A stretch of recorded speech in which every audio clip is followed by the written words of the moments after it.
It's the penultimate, I think, but with Endgame, sort of. Yeah. Super Space Sheriff Gavan Infinity Avengers Endgame edition. Yes, sir. So, yeah, what up, y'all? Welcome to the Morphin Network. It's Morphin time every time. This is the Super Heavy Metal Hero podcast. I'm pretty sure I just butchered that, but hey, it is what it is. It's time for episode 21 of Super Space Sheriff Gavin Infinity! Gavin Assemble! Oh, it is Avengers Endgame, but with Gavan. No, then we gotta say it right. Gavin! Assemble! Yeah, Like we've that. got Gavan Thor, we've got Gavan Hulk, we've got Gavan Black Widow. No, it would just be Widow, I guess. Gavan Widow, Gavan Hawk. No, that was a Gavin. It was a good thing. I watched this when I did because I had to have chat carry me through this episode. 4th of July festivities and whatnot. Watching this the next day after it aired. No, they had to tell me, oh, some of the Gavins are from like the TTFC. Oh, I'm sorry, Toei. I didn't think you had enough time for TTFC since this show is ending. I'm sorry. Yeah. Also, speaking of metal heroes, might as well, bring this up. We unfortunately lost another metal hero recently. The actor who played Just Beyond recently passed away. I know it's Kurosaki. Just Beyond was like, I know of Just Beyond, but I'm trying to think of also like I keep seeing online, and I don't trust online because of AI. So like out of the 3 original Space Sheriffs, there's only one left, correct? Yeah. Hiroshi Watari. He played Charivan, and then he also went on to play Spielbond. So he is the only one who played 2 lead metal hero characters. Charivan, Spielbond. Spielbond was. JB and VR Troopers. That's what Spielbond was. Yeah, and Scheider was Ryan. Well, yeah, his second suit. Yeah, okay. I know Metalder was his first. Yeah, I keep forgetting. I keep getting Charivan and Scheider mixed up. Which one was red? Which one? Charivan is red. Scheider is blue. Copy. So Just Beyond. At this moment in time, as of this video, we don't know what he died of. We just know that he was 64. He unfortunately passed away. Pretty freaking young. Yeah, I know. It's like, geez, first Gavan, now Just Beyond.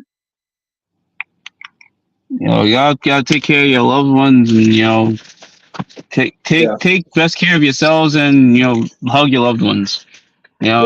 Crazy times out here. Yeah. Not only that, Just Beyond is really underrated. Honestly, I need to watch it myself. I have the Blu-ray from Discotheque. I need to get around to watching that, but Just Beyond is really underrated unless if you live in Brazil. So I imagine Latin America loves their tokusatsu. I imagine that tons and tons of Brazilian fans are saddened, and rightfully so, over their childhood hero passing away. Honestly, it's Just Beyond and Spielbond. They look so similar suit-wise. I get them confused. Well, they definitely both have like the Space Sheriff vibe. Just Beyond's suit is white, and Just Beyond's suit is white. Spielbond's is black. It's black. Yeah. I think it's also because of the shoulder pads that really threw me off. Yeah. Also, Spielbond, his visor protrudes out. Yeah. Whereas Just Beyond, he is the only metal hero that focused on fighting kaiju, to where he actually has his own mecha that outright fights them. Spielbond kind of went more back to basics with like the Space Sheriff formula, but Spielbond had the double-sided lightsaber long before Darth Maul. So Jaspion was the kaiju hunter. Explains the Jaspion jokes now. So he just looks. It's Jaspion, but he looks like Jan person. What are we doing with Omega Horde? I don't know. How do Omega you Horn's look like face, one? Themes of the other guy. yeah, well, Omega Horn's like his face. It looks more like Soul Braver from Soul Braver. Mm. Yeah. They just threw anything at the wall. It's like, all right, we did all these. We did Raya. Cool. Let's do Jan person with a Jaspion motif. Why? And Soul Yes. Braver's face. Like, why? Money. How does that make money? Yes. Yeah. Yeah, well, here's the thing, though, is that I remember some years ago I saw an official Metal Heroes popularity poll. Of course, the original Gavan was in first place. I mean, he is the original, but also, we haven't had a Metal Heroes show since the late 90s.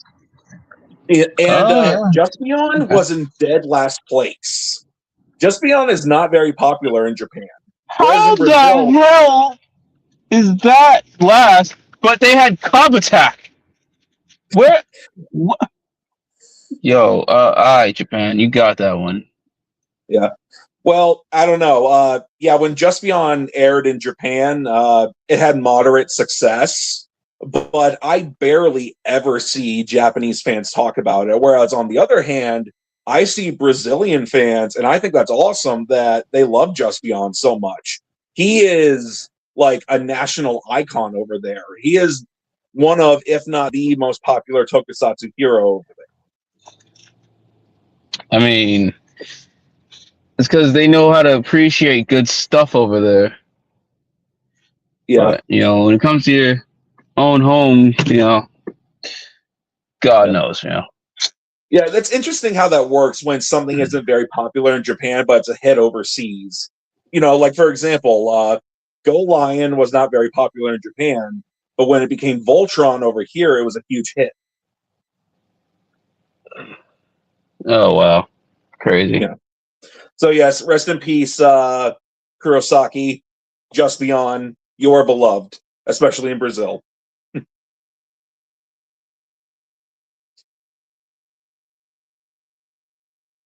So yeah.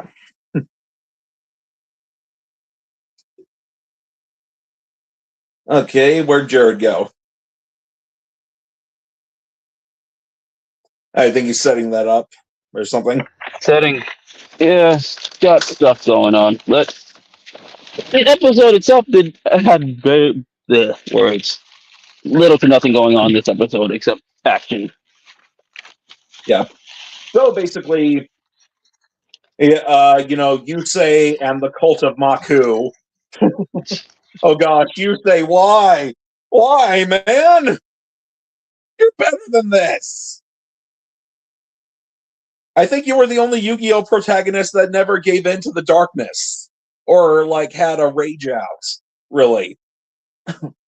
So yes, the followers of Azazoth, not Dawn Horror, I guess, they all, have a bunch of negative energy, minus energy thing, go over the planet in Infinity's world, and then a bunch of people get under the influence of like the Nega Emergears, and then a bunch of the Emons show up.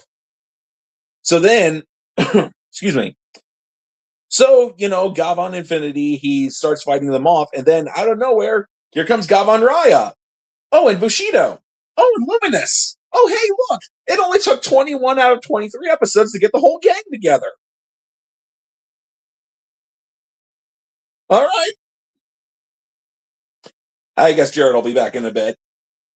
So, okay. Well, it's great to see them together, and it was cool to see them all fight together. But we really did this late into the show when we've got a few episodes left. All right.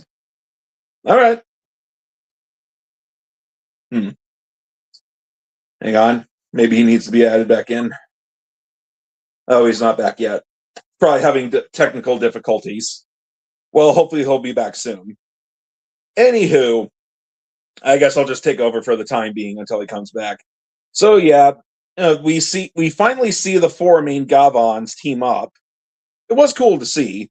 I mean, for as much flaws as the show does have, I really do like all the suits. They all look cool in their own way, and it was cool to see them all team up.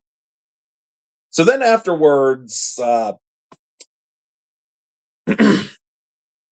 they start to have that big space fight that was seen in like a vision from the commander in the first episode. Excuse me again. So, what else? So they go out into space, and yeah, it's starting to feel a bit more like the original Gavan with having like all the ships out there from Maku and them taking it on. And we even see later in this episode that Gavan Infinity on the Tornado, like Dolgiron in the original Gavan, which makes sense. So, and then hang on one second. Let me add Jared back in. Freaking Maku Space tried to take me. No. Yeah, I'm back. Maku Space tried to take me. Yeah, they tried to induct. Well, they tried to induct me into that cult thing, and attempted with the card games on motorbikes promise, but he was a little too tweaked for my liking. So I couldn't. Okay, what Gavan are you? Gavan Jared? Well, I mean, just be straight up Gavan J.R.E.D. Gavan J.R.E.D. Oh yeah, I'm the Gavan. I'm the Gavan with the most. I don't let no Dio Toji wannabe robot try and take my job just because he feels a type of way, and I definitely don't let some mogging wannabe cult leader try to throw me around thinking like he could Itachi thinking he could just throw me room to room with Yusei Fudo just groveling in his feet. He's like, oh my god, yes, we gotta follow this guy through Maku space. Nah. See, I'm the Gavin that gets it done. Put them down. And don't let no kaiju hunter take over my show. Like, nah, you have a wait a year. You wait a year, sir. The project, but Toei don't want to have that conversation with me. Yeah, poor Navat. No Gavan Spion. Poor guy. Right. So yeah, they go into space, and then they're like, okay, we need to request permission to transform into a robot mode. Oh, but before that, but wait, hang on. Before that, I do like how their chief said Jochak Seo, Uchu Keiji Gavan, like at the end of every episode of the original Gavan. Oh, okay, that is cool. No, we messed up. Mostly I messed up.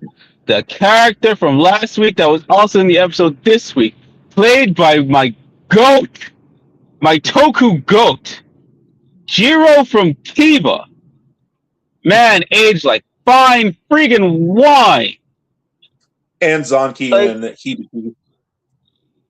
Yes, yeah.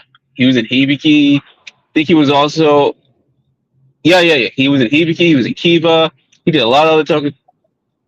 I feel so bad that I did not recognize him, because I'm like, what is this distinguished gentleman last week? But then watching the episode, after watching the episode, I'm like, no, that's my goat. I didn't notice him. It's for shame on me. It's for shame on me. I mean, seeing him in this episode, come on. If it makes you feel any better, if it makes you feel any better, when episode 2 of this show came around, I did not realize that was Yuya Miyashita, aka the guy who voices Yusei. Fair enough. But I think, let me say, I think I'm gonna take whatever score I had last week and I'm gonna bump it up just because of Jiro's involvement, and whatever I have this week, same thing. I'm gonna bump it up just because of his involvement. Now, I'm glad we got all the Gavins together, because it was explained to me that Raya's sister used Reiji's blood to concoct a way for everyone to travel through space, interdimensional travel and stuff.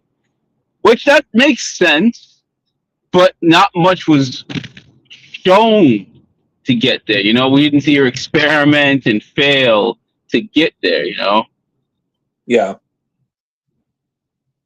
did not take the correct path. Oof. No, but yeah. So I was like, okay, cool. We got there. Great. But why was that not explained? Why just now? Oh, because the show is ending. Alright. What about? Yeah, We got 3 episodes left. We need to cut corners. Okay, cool. So then, first, well, also, I want whoever I had a bet with, I want my money because I did say that I said that Gavant was going to be in this end game type of thing since he was introduced. Yeah, I want my money. You don't give me my money? Where's my money? I will go straight Stewie Griffin on y'all. Like that is a whole running gap between me and my friends. Like, yo, where's my money? Like, we go Stewie Griffin on people who owe us money. Anywho, we got him. We had. Alternatively, you could also go Chris R on them from the room. Where's my freaking money, Denny? I don't have 5 freaking minutes. Oh, but yeah, yeah. So Gavant was a given. I forgot about the train Gavin, but they just needed to block that out of my mind mentally. Diagram. I feel bad because he's cool. It's not his fault. It's just he came at a bad time in the series. And then again, this one added random looking like Snapper from the I want to say Ninja Storm. I don't know, but he looks like a repainted Snapper that is from a TTFC special. Which you mean that bronze Gavan? Yeah, I forgot his damn name too. That's how much I do not care. And you know what? Yeah, we also saw some other Gavans that we never got introduced to either. Like one of them was a lime green Gavan. You know, Toei, when I said I wanted a green space sheriff, this isn't what I meant. But okay. The fact that there were other Gavins, even in the first episode, in that Troy Vision type thing, it's the same. Basically, I hate to say this again. This is like Megaforce to a T, where Troy had his vision, but then it rewrote itself at the end of the series to something totally different because of the American footage. Oh, and let me guess. Yes, and let me guess. Hasbro or whoever is the writer is going to say, "Oh, the reason why Troy had those dream visions of the legendary battle is because of the Green Morphin Master." Such a lazy ass excuse. I mean, if it's not the Green Morphin Master, then it's Bowler Hat Guy from King Oger. Or it could be what's his name from Decade? Bucket Hat Guy. Narataki. Could be Narataki, could be Bowler Hat Guy, could be the Green Morphin Master. Pick your poison. But in this case, for Gavin Infinity, this one for the badness of this, I'm going Bowler Hat Guy. I'm going Bowler Hat Guy on this one. Like, yeah, so basically, yeah, what happened to the Vision? And yeah, I know we had to switch it up, but why? Where are the other Gavins? That don't exist. And then there were 2 Luminuses! I knew there were 2 Luminuses in that freaking promo. I wasn't crazy. Now, definitely was sober. So I know for a fact that that was Kiki and Kodo. Yeah. It's like, was that just a prelude to what we were going to get in the series? I guess. So, why couldn't? I swear to God, the show is a headache and a half. It's like, okay, cool. I'm glad we could see all the Gavins interact, even though they didn't really get to do that much. They did less interacting than 2 Sentai teams doing in a crossover in the more recent era. So yeah, that's how you know it's bad. Where the Sentai crossover teams that didn't get much interactions had more interactions than the Gavins in the episode that's called Gavin Assemble. Rule cool or not, that is lazy. That is lazy writing. Like this, and then don't even get me started on the next episode. It's just like, are we really gonna fill our eyes? the next episode.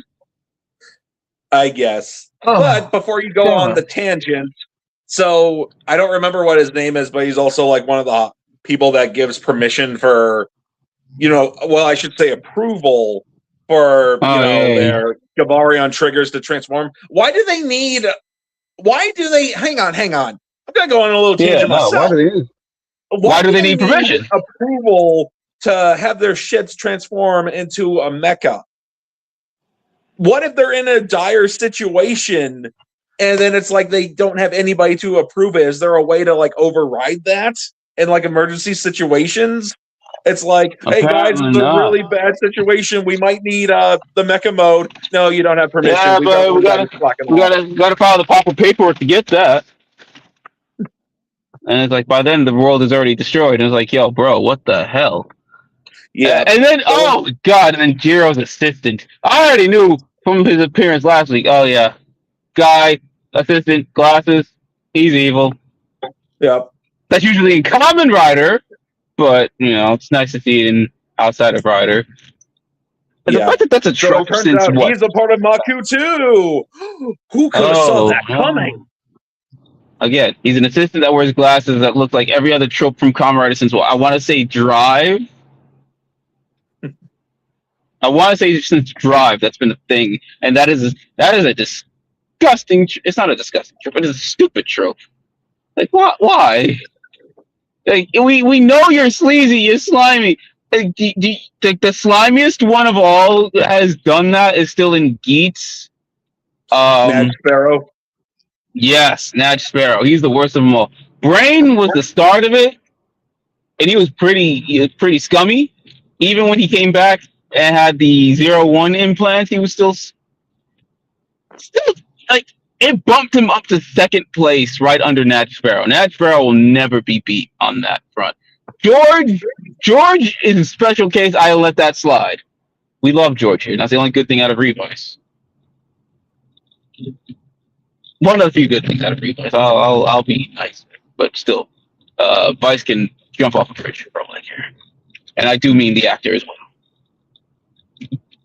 Anywho, yeah, no, dude is all about that Maku tea or that Maku Kool-Aid.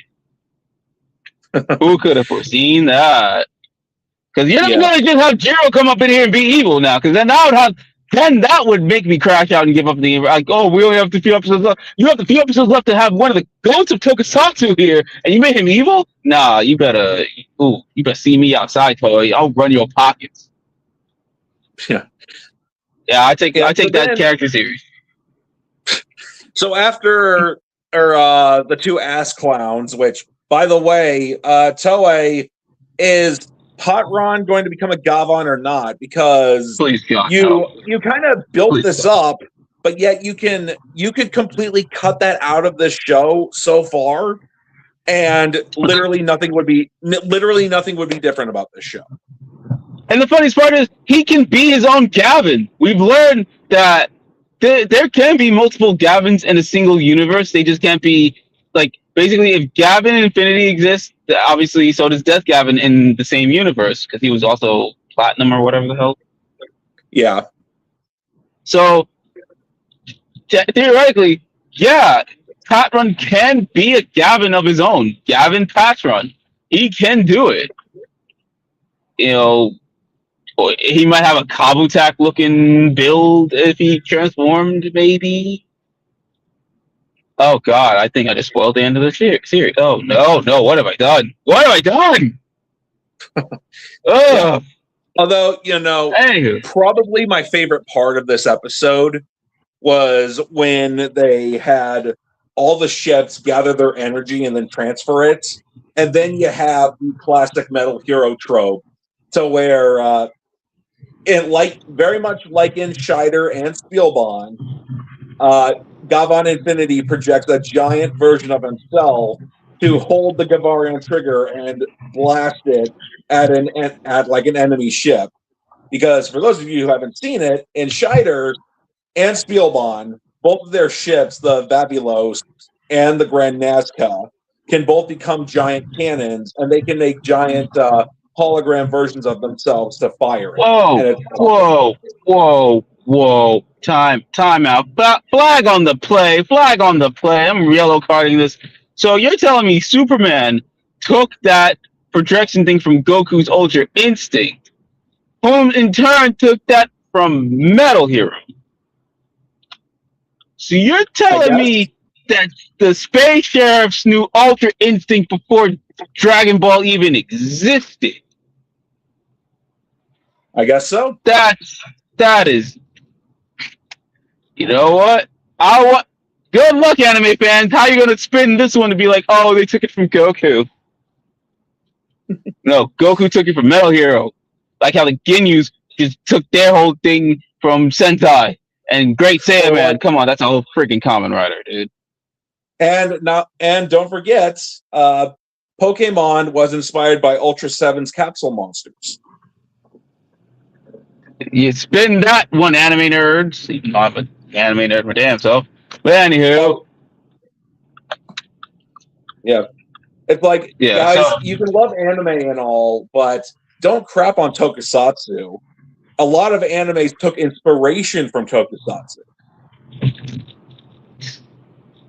my mind was blown today that I learned that that the space sheriffs had Ultra Instinct before it was ever a thing. So yes, the more you know.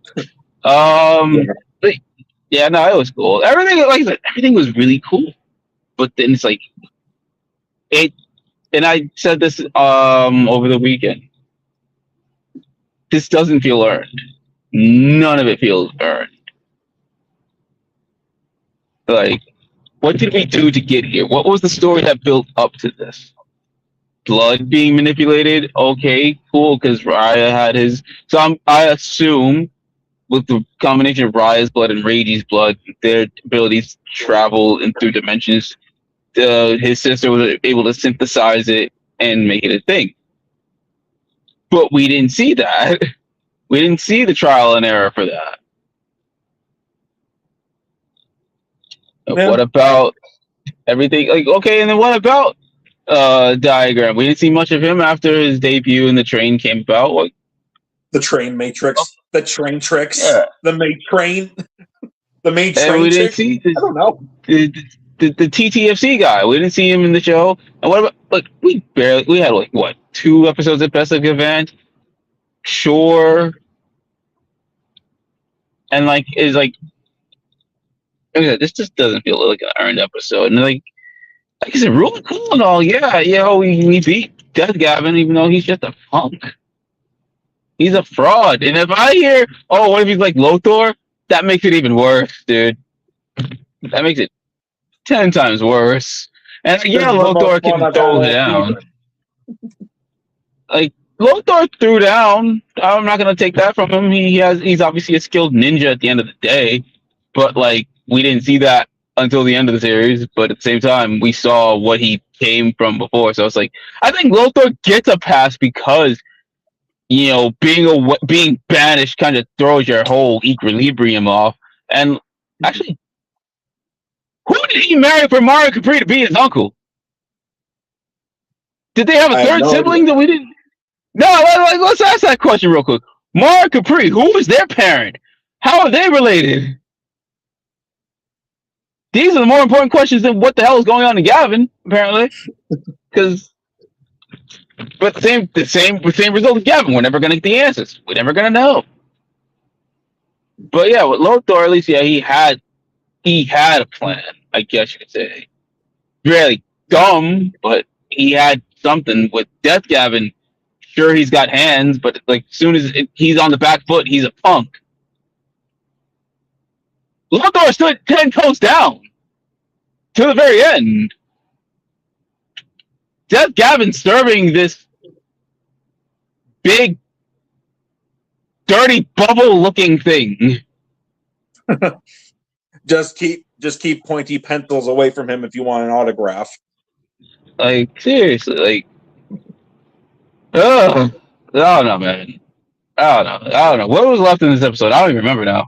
I blocked out a lot of this. Okay, so basically, they do the Scheider and Spielbahn not motif, homage. See, homage. I can't English. happens every time in this particular podcast. They Oof. do the homage to Spielbahn and Scheider, and then after that, Death Gavan gets away. They're trying to do a more Maku culty stuff. The end credits play, and then it turns out that the commander got a message from like the higher ups, I guess, that they're discontinuing the Gavan system. So I'm guessing Maku has a role to play in that, like they're responsible for it. Or how about this? We discontinue Gavan and we move on to the newer model, the Charivan. The Charivan project. No, they're basically going Mission Impossible. That's what they're doing. I guess so. Which, I mean, and if you ask which Mission Impossible, I mean, it really doesn't matter. Like, you got the first Mission Impossible, you got the third Mission Impossible, the fourth one, not much fifth, more sixth. Because the only times he really wasn't betrayed was the second and the fifth. Not that much. Even it's like, actually, no, fifth one is like 50-50. But you get my point, where it's mostly Mission Impossible, where they disavow Ethan, and he's going against the IMF. Yeah, sometimes it's more privy than others, but like I want to say this is more like Ghost Protocol. But you get my point, where they're now going straight Mission Impossible, and now they gotta operate as Gavins illegally, most likely. But Reiji probably won't be on board with that because he's the paper pusher, according to them. But we'll see. So, overall score? I don't know. Everything about this seems so cool, but it's not gonna go anywhere. But I'll give it a 7.75 to be optimistic. I probably would have just given this a 5 at best. But then rule of cool, and because Jiro is my GOAT, I will allow it to be a 7.75 for him. I'm pretty sure there's more. I'll probably bump it up to an 8, probably, but for now 7.75 because like again we didn't earn this. Yeah, that's why we didn't. I'll give it an 8.5. I think it was one of the better episodes. Yeah, it still had some flaws, but I definitely like the energy transfer and then the Scheider Big Magnum and Spielbahn Big Bang Cannon in homage. Yeah. Alrighty, so we got 2 episodes of this show left, and then we're going on to Omega Horn already, I guess. Wahoo! I guess. I don't know. What do you guys think? Sound off in the comments, and we'll read them live. Alrighty, Triple OXYZ, the penultimate episode, the ultimate episode, if you will, has the time come to finally care about this series? Not exactly. No. We've tried to care. Yeah. I guess the luminous Bushido allergies finally cleared up. Oh, yeah. You see, we had the cure for it. You see, it was just Reiji's blood. Exactly. Yeah, it's like both his boyfriends and his siblings can all now be together. Wait, Scheider died? Yeah. Yeah. Unfortunately, Hiroshi Tsuburaya, who was the actor for Scheider back in the day, he was also the grandson of Eiji Tsuburaya, who was the creator of Ultraman and did the special effects in the early Showa Godzilla films, which, interesting how that works. Hiroshi Tsuburaya, unfortunately passed away in 2001 because he wasn't and I'm not saying this to judge him, don't get me wrong. He was an alcoholic and he died due to liver failure. Demon in a bottle. Do it to you.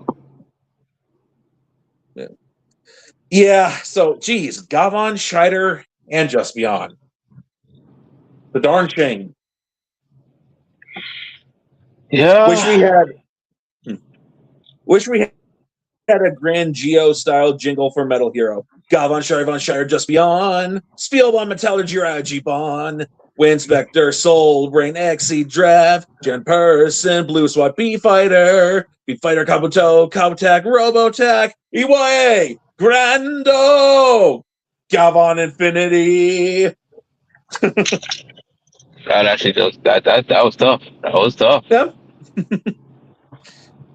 Yeah, that would be interesting. Yeah, just touch like the symbols on his body, and then he's able to do the super final blow from Super Blue Beat.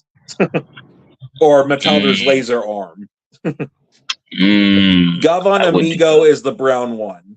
When the scans came out, some speculated that would be Hot Ron. I remember that. Oh, see, thank you. See, but apparently not. Okay, Toei, is he going to be Gavan or not? Then again, I kind of don't care at this point.